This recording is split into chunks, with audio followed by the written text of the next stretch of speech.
Hello everyone, my name is Paige Rutkowski. I am a graduate student here at Ball State University, and I am studying applied behavior analysis in order to become a board certified behavior analyst. I am currently a registered behavior technician, and I work in a clinic setting with individuals on the autism spectrum.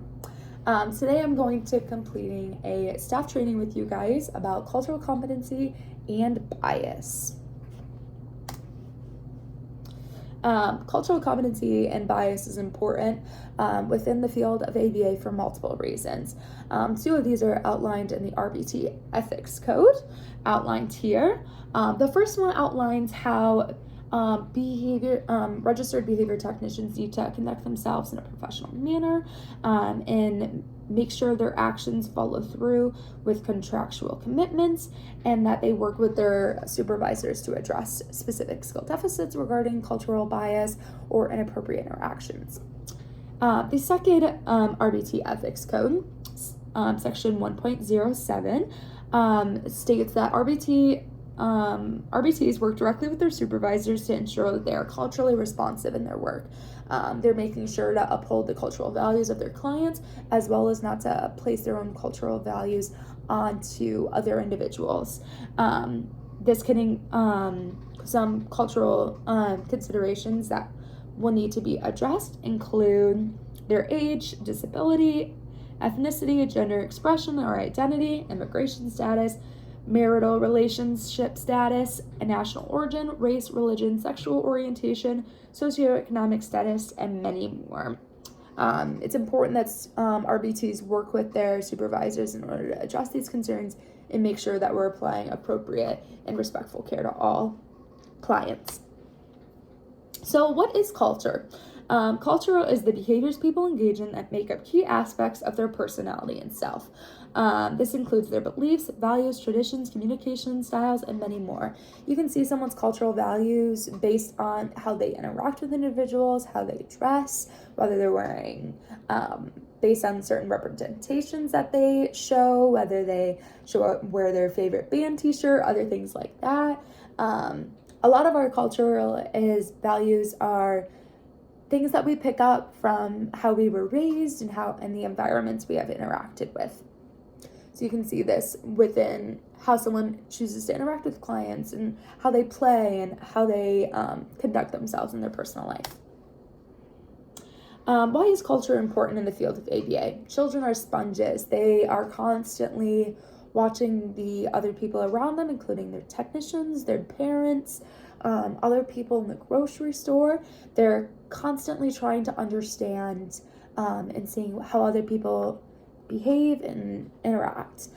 So it's important that we show them how to appropriately interact with individuals and respect other people from different backgrounds, and show them what cultural appropriate behaviors look like. It also promotes effective interactions and interventions with treatments. It's important that all treatments and interactions that we provide are individualized to that client and their specific needs rather than a one-size-fits-all kind of system. It's important that we make those accommodations so that way it better supports their life within the clinic, the home, the community, everywhere that they go. Next up is cultural competency and what it looks like.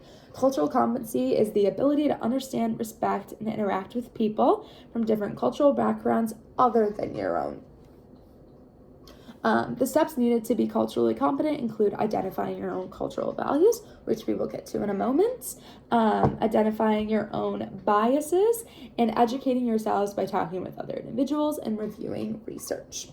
It's important to understand your own the own cultural background within your own neighborhood, whether it be their diverse population, whether the political viewpoint surrounding your area, certain things like that. So that way you can better understand the population that you are currently going to be interacting with, but making sure not to assume based on what you know regarding your neighborhood that is going to be the beliefs of your own clients. All right, in order to better understand what appropriate cultural behaviors look like in ABA, we're gonna go back and forth and think about these examples and see if this would be appropriate to do within working with our clients or not inappropriate. So time to play appropriate versus inappropriate cultural behaviors. Example number 1, having all compliance complete a Santa Christmas art project. Ooh, this might be interesting. What do we think? I think some things that are sticking out to me include having all clients complete a Santa Christmas art project. All right, and our answer is going to be inappropriate. This example is inappropriate for many reasons. For one, we want to make sure that not all clients are being forced or having to do something that might not interest them. In addition, with Santa is a specific part of a certain cultural belief or value regarding Christmas, that holiday. Not every individual celebrates that holiday or promotes the idea of Santa Claus. So it's important that we understand our clients' cultural values to make sure to understand whether this would be appropriate for them or inappropriate for them, as well as asking parents if they would consent to having them participate in these. Example number 2, apologize when correcting a client's viewpoints. All right, give you a couple of seconds to think about that one. All right. This would be appropriate. It's always important, all of us make mistakes. It's important that we understand what those mistakes are and what we can do about them to address them, understand, and try to mend those damage that we might have inflicted. All right. Example number 3, asking for rationales regarding treatment or programming decisions. All right, give you guys a moment to think about that one. All right. Appropriate. Rationales are super appropriate. It's important, though, that you consider how you're asking for these rationales. You're not questioning your supervisors or anything like that, but understanding what the treatment goals are for your client and why it is we are teaching them what we are teaching them allows us to understand their own cultural values and the rationales behind those, to break down our own biases about why we're teaching that, and so we can better supplement those trainings. Awesome. Cultural awareness. We are all entitled to have our cultural values, but it's important that we understand that we cannot inflict them on our clients. So if you guys look at your handout, we are going to be completing a cultural map. It's the first identified way that we can become culturally aware is by understanding our own cultural values. In the next slide, this is what our cultural map looks like. It's going to go over a bunch of different ideas of what culture includes. And as an example, this is mine here. You can feel free to use pictures of how you want to represent, writing it out like how I did here, or pictures like that, however you feel comfortable. This is something for your own personal use, so that way you can understand your own culture before you look at someone else's. This is not expected to be shared to anyone else. You can feel free to share them with the other people that you interact with, but it's important that that you are free to do this on your own volition, and it's not required in order to continue work, of course, because you want to make sure you feel comfortable with everyone that you work with. Some of these topics include relationships, religion and beliefs, educational level. It's important that this educational level is for yourself, and when we're thinking about it for an application of ABA, that it's for the learners and not the caretakers. Hobbies and entertainment, family structure, language and communication, national background, race, ethnicity, ability status, traditions, and socioeconomic status. when you're working with a client and you're trying to understand and try to be culturally responsive, it's important to think back and your answers to some of these and understand some biases that you may have regarding some of these topics and how that may play into how you're teaching them about a certain topic, or how you're interacting with them about certain topics, about certain comments you made. So it's important to be able to understand these parts of yourself and also how these cultural beliefs can impact your own clients. All right, we are out of time, but quickly, a bias is a held opinion of something that you have that alters our interactions with behaviors.